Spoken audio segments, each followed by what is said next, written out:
ഇത് ആത്മവിശ്വാസത്തിൽ വരുന്ന ലോക്സഭാ തെരഞ്ഞെടുപ്പിനെ നേരിടാൻ ഒരുങ്ങുന്ന ബി.ജെ.പിക്ക് രാജ്യമാകെ കത്തിപ്പടരുന്ന വിലക്കയറ്റം തിരിച്ചടിയാകുമെന്ന ആശങ്ക പാർട്ടി കേന്ദ്ര നേതൃത്വത്തിൽ ശക്തമാവുകയാണ്. ജനക്ഷേമകരമായ പദ്ധതികൾ നടത്തിയെന്ന് അവകാശപ്പെടുമ്പോഴും കഴിഞ്ഞ 10 വർഷത്തിനിടയിൽ വിലക്കയറ്റം കൊണ്ട് ജീവിതം ദുസ്സഹമായ അവസ്ഥയിലാണ് ഇന്ത്യയിലെ സാധാരണക്കാരും കർഷകരും അടങ്ങുന്ന വലിയൊരു വിഭാഗം ജനങ്ങൾ. കോൺഗ്രസ് ഈ വിഷയം തെരഞ്ഞെടുപ്പ് പ്രചരണത്തിൽ ഉയർത്തിക്കൊണ്ടുവരുന്നത് തിരിച്ചടിയാകുമോ എന്ന ആശങ്ക നിലനിൽക്കുന്ന സാഹചര്യത്തിൽ വിലക്കയറ്റം നിയന്ത്രിക്കാൻ കേന്ദ്ര ബജറ്റിൽ വലിയ ഇടപെടൽ ഉണ്ടാകുമെന്നതാണ് പുറത്തുവരുന്ന വിവരം. പച്ചക്കറിയുടെയും അവശ്യ സാധനങ്ങളുടെയും വില കുത്തനെ കൂടുന്ന സാഹചര്യത്തിലാണ് ബജറ്റിൽ പ്രഖ്യാപനങ്ങൾ ഉണ്ടാകുമെന്ന പ്രതീക്ഷയും ഉയരുന്നത്. കേന്ദ്ര സർക്കാരിന്റെ ഇടക്കാല ബജറ്റിന് 5 ദിവസമാണ് ഇനി ശേഷിക്കുന്നത്. ബജറ്റിലെ പ്രതീക്ഷകളിൽ ഏറ്റവും മുന്നിലുള്ളത് വിലക്കയറ്റം നേരിടാനുള്ള സർക്കാരിന്റെ ഇടപെടലാണ്. അടുത്തിടെ പുറത്തുവന്ന ഇടക്കാല ബജറ്റ് സംബന്ധിച്ച് കാന്താർ സർവേയിൽ 57% പേരും ആശങ്ക അറിയിച്ച വിഷയം വിലക്കയറ്റമായിരുന്നു.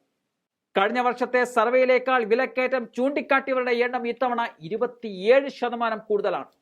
ഇതോടൊപ്പം ഡിസംബറിലെ 5.69% എന്ന വിലക്കയറ്റ തോത് 4 മാസത്തെ ഉയർന്ന നിരക്കിലാണെന്ന കണക്കും സർക്കാരിന് മുന്നിലുമുണ്ട്. ഗ്രാമീണ മേഖലയിൽ 5.93%, നഗരമേഖലയിൽ 5.46% വിലക്കയറ്റം. ഈ സൂചനകളെല്ലാം ഇടക്കാല ബജറ്റിൽ വലിയ ഇടപെടൽ തന്നെ വേണമെന്ന് വ്യക്തമാക്കുന്നതാണ്. ഉടൻ നടക്കാനിരിക്കുന്ന ലോക്സഭാ തെരഞ്ഞെടുപ്പിലെ പ്രധാന വിഷയങ്ങളിലൊന്ന് വിലക്കയറ്റമായി പ്രതിപക്ഷം മാറ്റുമ്പോൾ വാചകങ്ങളിൽ മാത്രം ഒതുക്കാതെ പ്രതിവിധി കാണണമെന്നും സർക്കാർ മനസ്സിലാക്കുന്നുണ്ട്. വിലക്കയറ്റം ഉയരുന്നത് ഭരണപക്ഷത്തിന്റെ വനിതാ വോട്ടിലും ചോർച്ചയ്ക്ക് കാരണമാകുമെന്നതും മുൻകാല ചരിത്രമാണ്.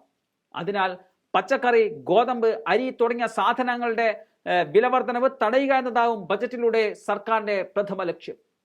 നികുതി കുറക്കുന്നതിലോ ഭക്ഷ്യസാധനങ്ങളുടെ വിതരണം മെച്ചപ്പെടുത്തുന്നതിലോ പ്രഖ്യാപനങ്ങൾ ഉണ്ടാകേണ്ടതുണ്ട്. അതേസമയം വളത്തിന്റെ വില ഉയരുന്നത് കർഷകരുടെ രോഷത്തിനും വഴിവെക്കുന്നതിനാൽ അതിലും പ്രഖ്യാപനങ്ങൾക്ക് സാധ്യതയുമുണ്ട്.